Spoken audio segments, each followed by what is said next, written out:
Hello, this is video presentation of my project for Computer Science and Engineering 310 class, fifth sprint. For it, I've chosen to write a program in JavaScript language. I've written a to-do list and a Fibonacci calculator. Together, they have completed these requirements. It displays output to the screen by using a browser and HTML. It uses native array AS6 functions, and Fibonacci calculator also uses recursions.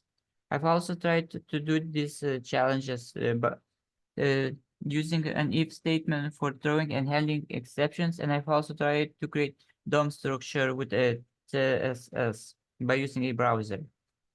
The first program I want to talk about is Fibonacci calculator. So the way Fibonacci works is that there are there are numbers a plus b equals number c, and then the next one is b plus c equals d. Because we know these numbers, there's also a list of them. So for example, 9 is 34. It is found by adding previous to positions, 13 plus 21. And then the next one is done the same. 55 is found by adding 34 plus 21.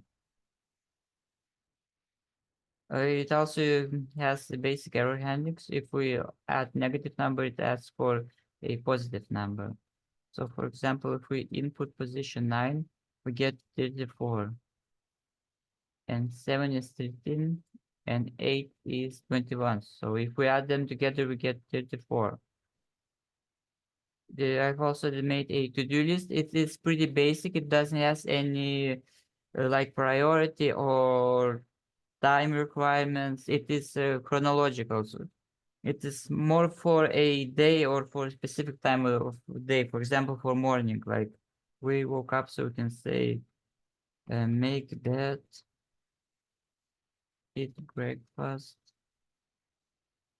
study, and rest from studies. And we can also remove them. Now onto the code. I'm not going to explain HTML because it is very basic and it is basically minimalistic and designed only for JavaScript to be seen on the screen. So Fibonacci program has two functions. First one is Fibonacci recursion. Previously I've taken class about data structures, and I've uh, familiarized the basics about recursion, and I know that they need to have a base case for the very basic situation, because otherwise the program either it can run forever or it cannot run at all.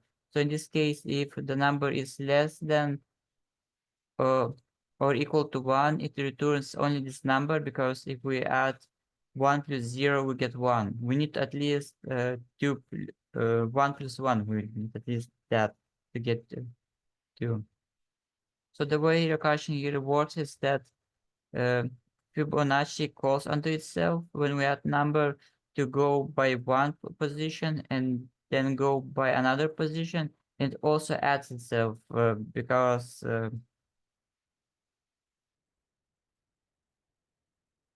because it needs to find first. If we go on 9, it needs to find 8, and it needs to find 7, and needs to add these two up.